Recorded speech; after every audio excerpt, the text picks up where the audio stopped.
비상계엄 당시에 증인 내란이라는 생각을 조금이라도 해보셨습니까?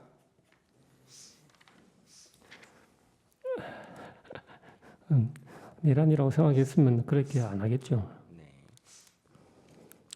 증인 비상계엄 당시에 대통령으로부터 전화 받을 때 비화폰으로 받으셨죠?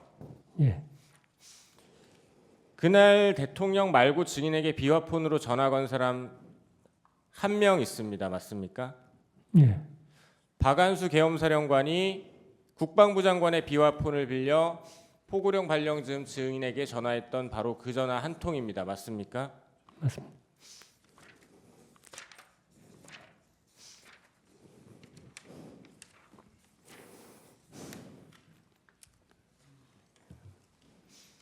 방첩사 수사관 100명이나 차량 20대 등 지원 요청은 사실 계엄법과 계엄 매뉴얼에 따라 방첩사 주도로 꾸려지는 합수본에 경찰이 합법적으로 수사관 등을 파견 지원하는 일이었는데 수사기관에서는 이 요청을 했던 방첩사령관, 요청을 받아 협조 준비를 했던 경찰 모두 중요 임무 종사자로 지목해서 체포, 구속, 기소했습니다.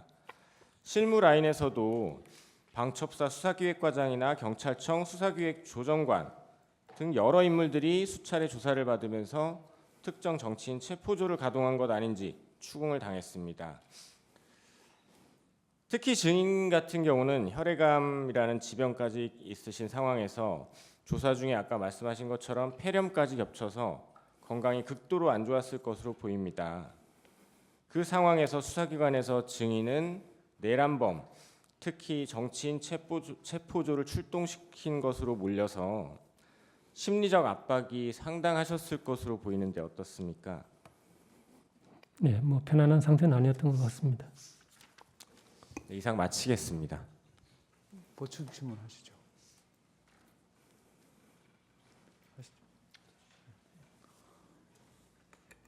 저 증인 박현수 국장 아시죠? 예, 알고 있습니다. 행안부 경찰국장. 그렇습니다. 12월 4일 아침 6시 23분에 증인이 박현수 국장한테 전화를 해서 14분 35초 동안 통화를 한 기록이 있어요. 예, 통화했습니다. 무슨 얘기 하셨나요? 전체적으로 어제 간밤에 있었던 이야기들을 좀 나누었고, 어쨌거나 제가 경찰청장으로서 계속 직을 수행하는 것이 적절하지 않은 것 같아서 면직 절차를 좀 밟아달라. 그 이제 출발이 행안부 경찰국이기 때문에 그렇게 이야기를 했었는데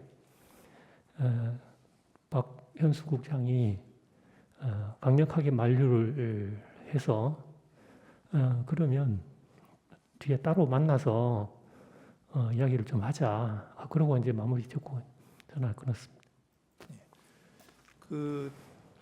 박현수 국장 말에 의하면 증인이 이런 얘기했다는 거예요. 증인이 대통령의 지시를 정면으로 거부하였고 대통령께 죄송하다고 얘기를 했더니 대통령이 덕분에 빨리 잘 끝났어 라고 얘기를 해서 그게 상당히 좀 뼈가 있는 말로 알아들어서 내가 이런 상황에서 어떻게 경찰청장을 하냐 이런 얘기를 박현수 국장한테 했다고 그러는데 그런 얘기 한 적이 있나요? 뼈가 있다는 말은 제가 한 적이 없고요. 네. 인간적으로 죄송한데 이런 상황에서 제가 경찰청장직을 계속 수행하는 것이 바람직하지 않은 것 같다. 그래서 면직 절차를 좀 밟아줬으면 좋겠다. 이렇게 제가 이야기를 했었던 겁니다. 증인이 아까 박안수 계엄사령관한테서 전화를 받은 적이 있다고 하셨잖아요. 전화를 받았습니다. 전화를 받았는데 증인이 협조 안 해줬죠. 결과적으로 그렇게 됐습니다. 예. 결과적으로 그렇게 됐습니다. 예. 그리고 여인영 방첩사령관이 전화를 했는데 그때도 증인이 협조 안 해줬죠. 예. 예, 이상입니다. 방금 주신 재판관님 신문사항에서 뼈 있는 말로 들었다, 뼈 있는 말로 알아들었다 이렇게 진술한 바 있어요, 증인이.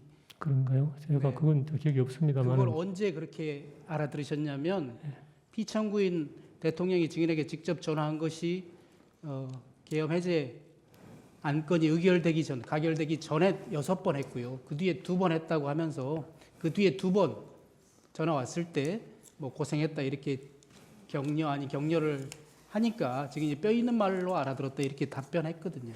글쎄 저는 뼈 있는 말이라는 표현은 제가 잘 쓰는 표현도 아니고 평상시에 제가 인간적으로 미안해서 내가 이 직을 계속 유지하는 것이 적절하지 않겠다. 그래서 면직 절차를 좀 밟아줬으면 좋겠다. 이렇게 이야기를 했었습니다. 저는 피청구인이 치하를 하긴 했지만 증인은 속마음으로는 치하를 하는 게 아니고 나를 질책하는 것이다. 이런 의미로 뼈 있는 말로 알아들었다. 이렇게 답변한 저는 것으로 이해했는데. 그때 그 대통령님이 전화를 제가 직접 새벽이지만 직접 받아서 그렇게 뭐 질책하고 그런 식으로 제가 받아들이지는 않았습니다. 왜냐면 오히려 질책하고 그랬으면 제가 좀 많은 다른 생각을 했었을 텐데 그렇지는 않은 것 같습니다. 예. 김용현 장관과 비아폰으로 2번 통화했어요. 그렇죠? 10시 이전에 좀 늦어질 것 같다라고 전화가 한번 왔었고요. 그 한번 예. 그리고 다시 포고령이 선포될 무렵에 다시 전화가 왔는데 그때 통화는 박한수 계엄 사령관하고 통화를 했죠. 다만 전화는 김용현의 폰으로 오지 않았습니까? 그렇습니다. 그 결과적으로 김용현 전 장관님의 폰으로 전화가 와서 네. 받았더니 박한수 사령관이었던 겁니다. 그래서 결과적으로 통화는 김용현 전 장관님하고는 한 번 한 것입니다. 김용현 장관과는 한 번 했다 이 말씀이세요? 그렇죠. 예. 그때 박한수 계엄 사령관이 증인에게 국회에 경찰을 증언하고 포고령에 따라서 국회 출입을 전면 차단해달라 이렇게 말하지 않았습니까? 그건 이제 공소 사실에 포함된 내용이라서 아마 좀 예, 답변하지 않으실 거면 답변하지 않겠다고 예, 짧게 말씀해 주십시오. 예. 그때 그러면 박한수 계엄 사령관이 국회를 셧해달라 이렇게 했다고 증인이 진술한 바 있거든요. 셧해달라는 것은 무슨 의미인가요?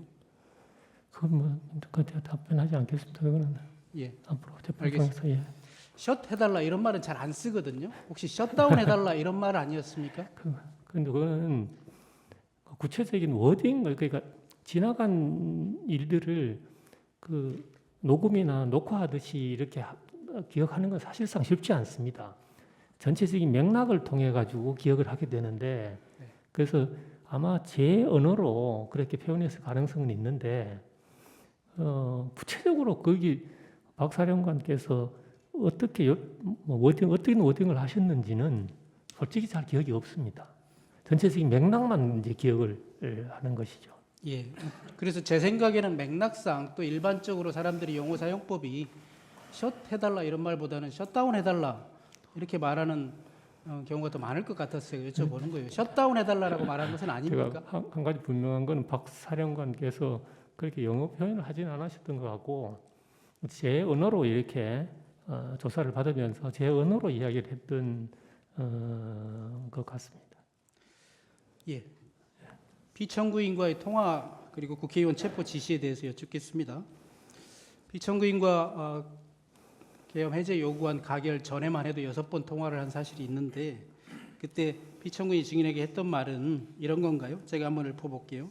조 청장, 국회에 들어가려는 국회의원들 다 체포해, 잡아들여. 불법이야. 국회의원들 다 포고령 위반이야. 체포해. 이런 내용이었습니까? 죄송합니다. 그건 증언을 제가 하지 못하겠습니다. 증인은 수사기관에서 이렇게 진술했어요. 그 6번의 통화 모두 국회의원들을 체포하라고 닥달하는 것이었다. 이렇게 진술한 바 있습니다. 그렇게 진술한 적은 있습니까? 그건 앞으로 이제 그 진술 내용이 이제 공판정에서 증거로 사용할지 여부에 대해서는 좀 변호인하고 상의를 좀 해봐야 될 것 같습니다.